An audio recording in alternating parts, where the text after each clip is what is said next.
stage. Next slide. That's how it looked in the 1950s. Some of you knew the old chapel, and that was us in the 1950s. One more, looking back the other direction. This is where those men that Bob talked about began to find some hope and answers in life. And then the next slide.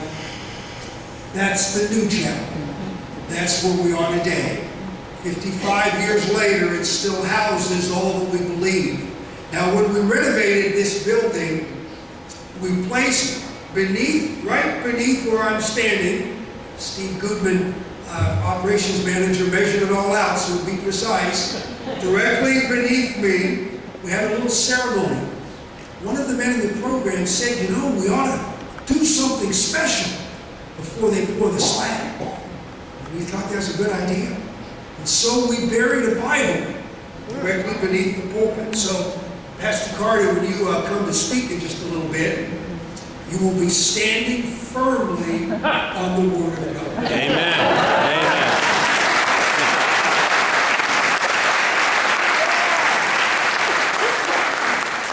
Helping Up Mission Campus, 100 years apart. That's what it looks like today. And our last slide, I told you about the famous chapel floor. Well, it became a badge of honor to sleep on the chapel floor, because when new guys came in, the beds were full everywhere else, and so the only place for a new guy was a mattress on the chapel floor. In fact, when we decided to build the new building, there were a lot of graduates that were a little disgusted. They thought if a guy missed the chapel floor experience, he might just miss the whole recovery program here. As you humbled yourself and laid on the floor and you looked up at the cross, it was always like it. Guys said that's where they began to really find hope and answers and empowerment in Jesus Christ.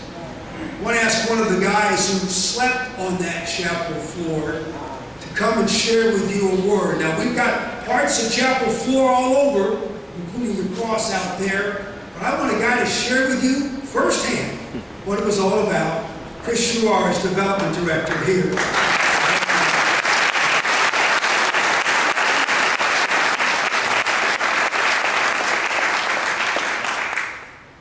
To God be the glory. Hello, I am Christopher Sharrar, and I am a 2007 graduate of Helping Up Mission's Spiritual Recovery Program. I am humbled and honored to give voice to the thousands of men who have come before, with, and asking me to share a few words regarding the significance of the mission and its floor in this chapel, what we lovingly call our chapel floor experience. Please accept my story as their story, as our story. One of my classmates in 2007 remarked that we did not come to Helping Up Mission because we simply had a bad day, or a bad week, or even a bad month. Becoming homeless and addicted commonly results from a long series of faithful decisions. In my case, while asking Jesus into my heart as a young teenager, I lived my life by my own understanding.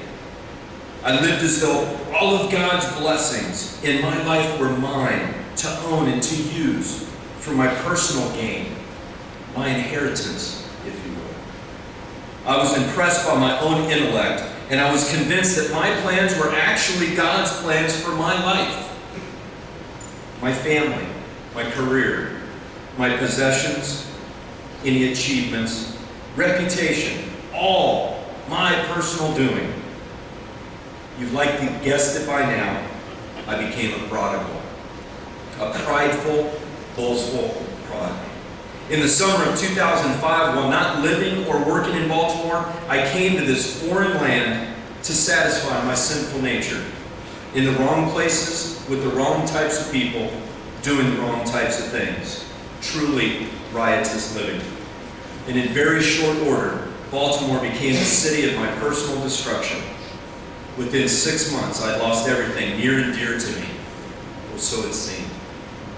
When I reached out for help, I tried anywhere but God. I couldn't find the courage to ask for his help. I was too ashamed and too guilt-ridden. I called my family for help. They had done it once before. But they showed tough love. They told me they loved me, but they wouldn't help me again. I had to find my own way if I wanted to live. They told me to go to the nearest church or hospital, and I still couldn't approach the throne. So I chose the nearest hospital, Maryland General. An angel, in the form of an ER doctor, referred me to Helping Up Mission. In fact, we weren't even on the referral list, and he stepped out of the room and called here and gave up my name. I walked what seemed like miles, and I found the blue sign with the cross at 1029 East Baltimore Street. I arrived homeless, helpless, alone, and without any hope.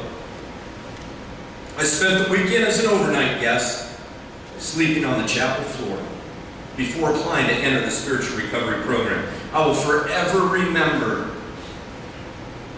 the kindness shown to me in those first 2 days by the very men in the program who were serving the overnight guests. Laying on the mattress, about right where you are, Bruce, I was approached by more than one man who said, "You can stay here."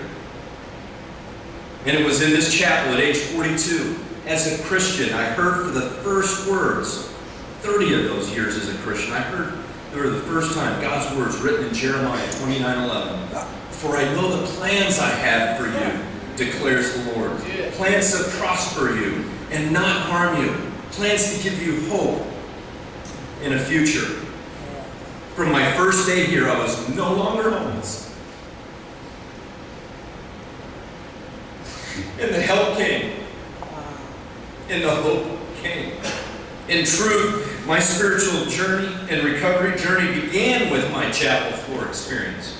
I came to realize that all my best thinking, attitudes, and behaviors, my prodigal nature, brought me to utter ruin. In time, after sleeping on this chapel floor, I was willing to kneel on the chapel floor at the altar of grace, asking God's forgiveness. I was overwhelmed by his holy response. He embraced me. He loved me. He showed me infinite mercy and grace.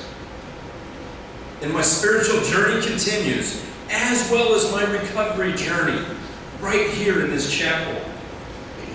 As one who attended morning devotion as a client for 365 days, I am now blessed and honored to be leading morning devotion once a week for my mission brothers. And for my place in Baltimore, I came to the city as a taker, but I'm staying as a giver.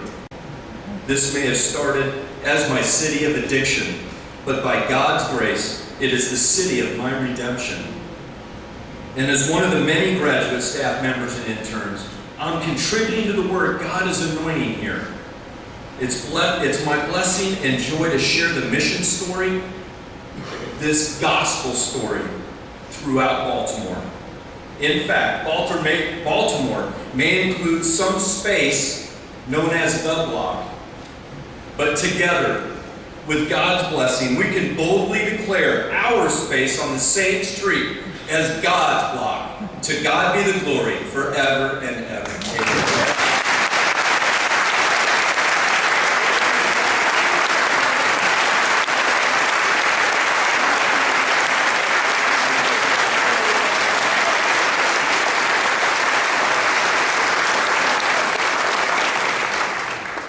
We are proud that Kris is our Director of Development. He can tell the story.